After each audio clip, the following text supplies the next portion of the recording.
ఏంట్రా ఎలా ఉన్నావు? బాగున్నానన్నా. ఏం శివ బాగున్నావా? బాగున్నా. ఏరా ఆ కొత్త కారు ఎవరిదిరా మన ఇంటి ముందు? ఎవడో పార్టీ లీడర్ అంటన్నా, హైదరాబాద్ నుంచి అన్నని కలవడానికి వచ్చాడు. శంకర్ అన్న పైకి ఎవరిని పంపించొద్దు అన్నాడు.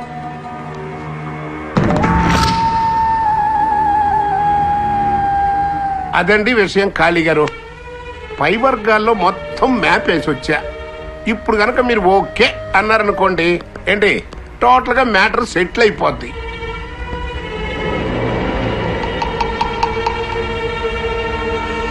నాకు రాజకీయాలెందుకు? ఏంటండి అలా అంటారు ఆయన? అమ్ముతో పది మీలాంటి వాళ్ళ అండ మాలాంటి పార్టీల వాళ్ళకి అవసరం, మాలాంటి పార్టీల అండ మీకు అవసరం. ప్రస్తుత రాజకీయాల్లో ఇది తప్పదు సార్, లేకపోతే దెబ్బైపోతాను సార్. లైన్ కలుపుతాను. ఈ ఫోన్లో మీరు ఒక్కసారి అనండి, అక్కడి నుంచి పెద్ద ఆయన వెల్కమ్ అంటాడు. ఒక్కసారి ఆయన వెల్కమ్ అన్నాడంటే జిల్లా మొత్తం షేక్ అయిపోయేలాగా పెద్ద బహిరంగ సభ ఏర్పాటు చేసి నేనే స్వయంగా దగ్గరుండి మీ రాజకీయ రంగ ప్రవేశం చేయిస్తా. ఏమంటారు?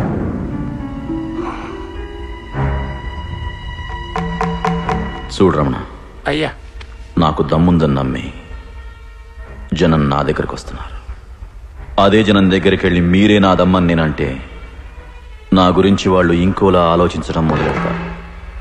నాకు జనాలకి మంచి చేయాలనిపిస్తే ఏ కత్తినో గొడ్డలనో ఇలాంటి తుపాకీనో నమ్ముకుంటాను తప్ప పార్టీల్ని వాటి జెండాల్ని కాదు. నా దగ్గరికి చాలా దూరం శ్రమపడొచ్చావు, బయలుదేరు. అది కాదు సార్, ఇప్పుడు పోరా ఆహా. పోరా. అప్.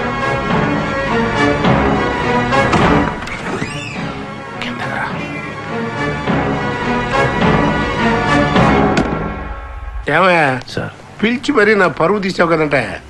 మీ అన్నయ్య నన్ను అన్న మాటలు పార్టీ ఆఫీసులో తెలిస్తే నా మొహాన కప్పు కాఫీ కూడా పోయిరు. సర్లే అవన్నీ ఎందుకు కానీ అర్థమైపోయింది కదా.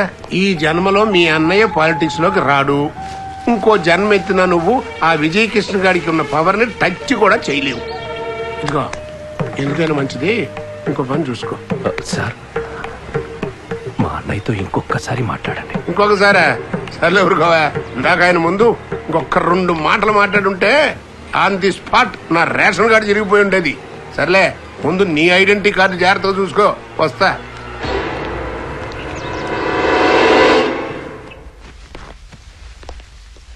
మీరేదో మీటింగ్ లో ఉన్నారని చెప్తే అదో చెత్త మీటింగ్. శివ, ఏంటది చేతిలో? తమ్ముడి పెళ్లికి మీరు తప్పకుండా రావాలి.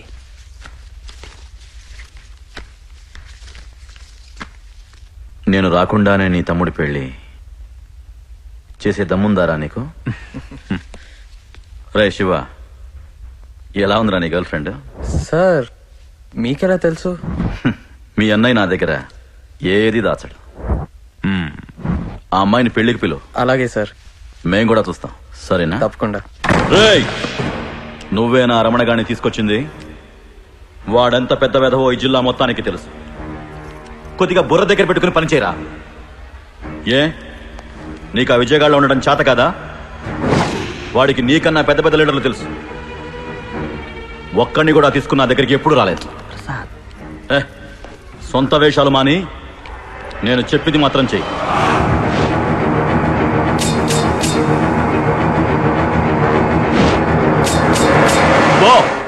నేను మాట్లాడతాగా, ఊరుకో.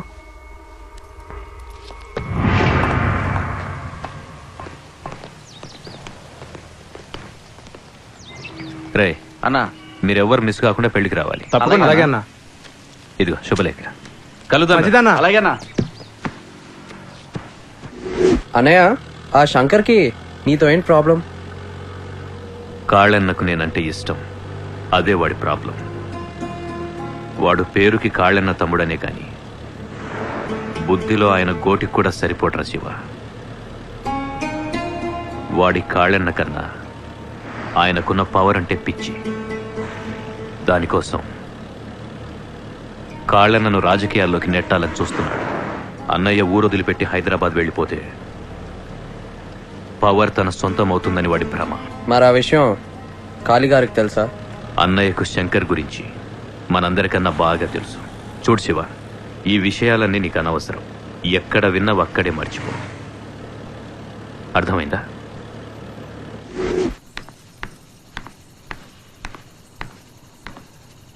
ఏంటి శివగారు, మంచి మూడ్లో ఉన్నట్టున్నారు? అవును, విషయం ఏంటో చెప్తే మేము విని తరిస్తాం. పెళ్లి ఫిక్స్ అయింది. పెళ్ళా? ఎవరికి? గీత, వేరే ఎవరికో పెళ్లి ఫిక్స్ అయితే నాకెందుకే హ్యాపీ. శివ, మర్యాదగా చెప్పు, పెళ్ళెవరికి? ఏయ్, ఏంటి నీ ఉద్దేశం? నాకు పెళ్లి కాకూడదా? మెంటల్ ఎక్కిస్తున్నావు శివ, మర్యాదగా చెప్పు, పెళ్ళెవరికి? ఆ అమ్మాయి చాలా బాగుంటుంది తెలుసా? రే, ఇప్పుడు గనక పెళ్ళెవరికో చెప్పకపోతే నిజంగానే చేస్తావు. పెళ్లి మా చిన్నన్నయ్యకే. మా వాళ్ళందరూ నేను రేపు పెళ్ళిలో చూద్దాం అనుకుంటున్నారు. ఇలాంటి పిచ్చి డ్రెస్ లో కాకుండా కమిన నైస్ సారీ. అర్థమైందా?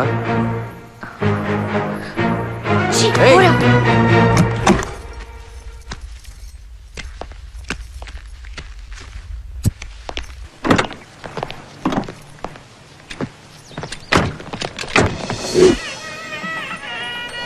నమస్తే అండి. నమస్తే నమస్తే నమస్తే. నమస్తే. రండి. హలో అండి. నమస్తే. హలో, బయలుదేరారా? ఓకే. శివ, అనయ్య, ఎక్కడరా నీ గర్ల్ ఫ్రెండ్? కాళీగారు కూడా బయలుదేరారు. బయలుదేరానని చెప్పింది, ఏమో ఎక్కడుందో. నమస్తే అండి. రండి రండమ్మా.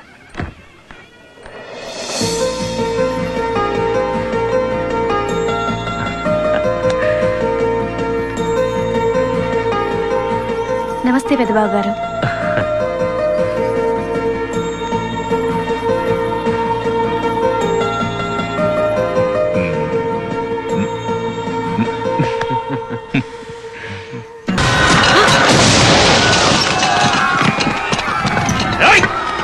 శాంతి, ముందు నువ్వు కట్టి వెళ్ళు.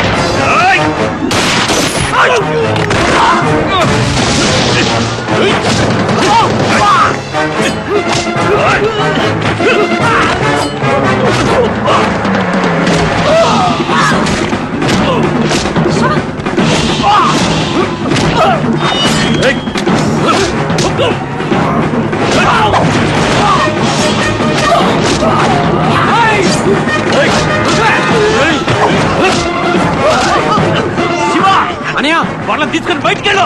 రండి రండి, త్వరగా రండి. రండి గీత.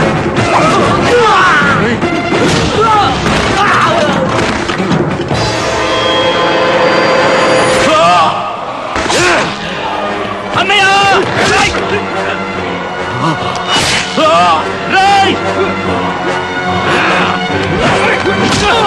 కృష్ణ! అన్నయ్య!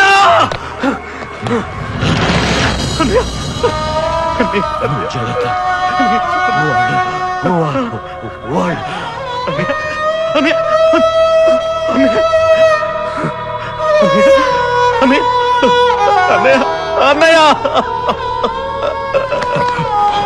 చంపేశారు కదా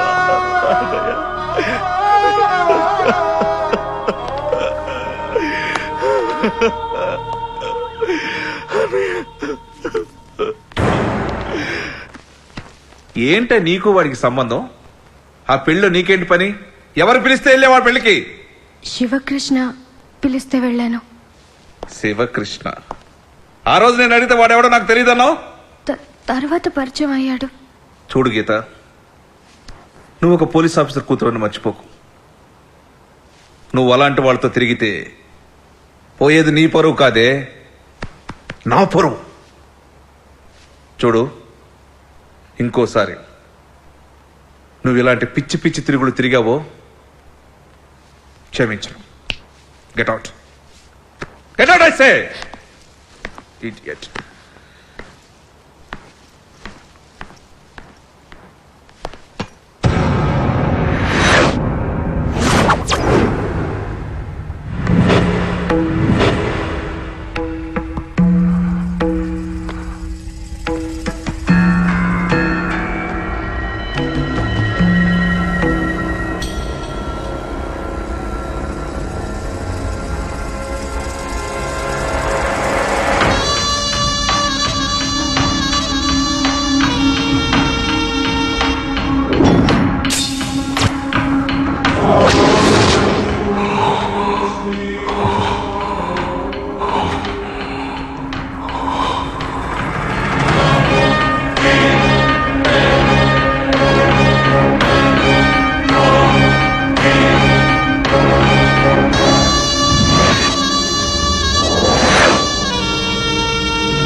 నమస్కారం శంకర్ గారు.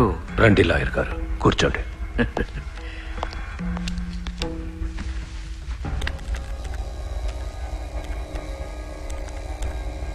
చంపగానే వచ్చి లొంగిపోవడానికి వాళ్ళేం ఫ్యాక్షనిస్టులు కాదండి, కిరాయి హంతకులు. కాళీ ప్రసాద్ ఈ ఊళ్ళో మామూలు మనిషి కాదు. అతను చావుతో ఈ ఊళ్ళో చాలా గొడవలు జరుగుతున్నాయి. ముందు వాటిని ఆపి అప్పుడు పట్టుకోవాల్సిన వాళ్ళు పట్టుకుంటాను. వాళ్ళని పట్టుకున్న తర్వాత మీకు కబురు చేస్తాను, మీ అందరికి చూపిస్తాను, జరిగిందంతా చెప్తాను. ఓకే? అన్న ఫోన్ వచ్చింది. ఎవడు? సాగర్ రాజు. సాగర్ రాజా? వాడేంటి ఈ టైంలో? ఏం పర్లేదు, తీసుకో. చెప్పు. ఏంటి శంకర్ గారు ఇలా జరిగింది? మీరింతమంది కాళీ గారి పక్క నుండి కూడా ఆయన్ని కాపాడుకోలేకపోయారు. ఎంత బలవంతుడైనా ధనవంతుడైనా చావు ఎదురుగా నిలబడినప్పుడు తల వంచాల్సిందే సార్. మీ కొత్త లీడర్ విజయకృష్ణని జాగ్రత్తగా కాపాడుకోండి సార్.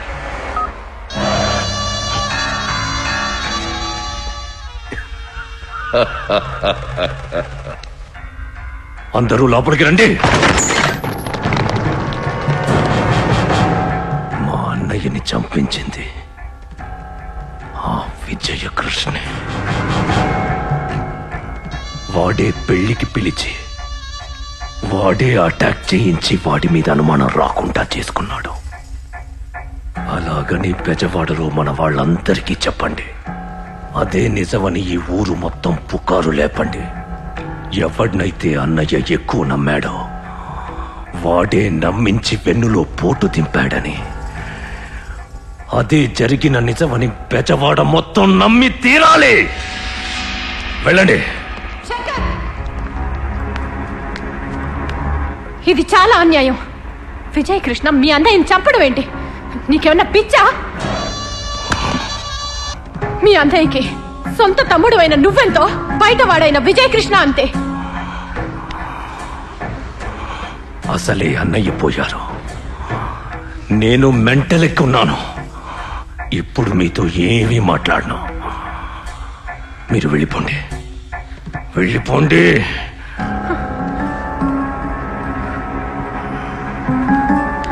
నమస్కారం అమ్మా.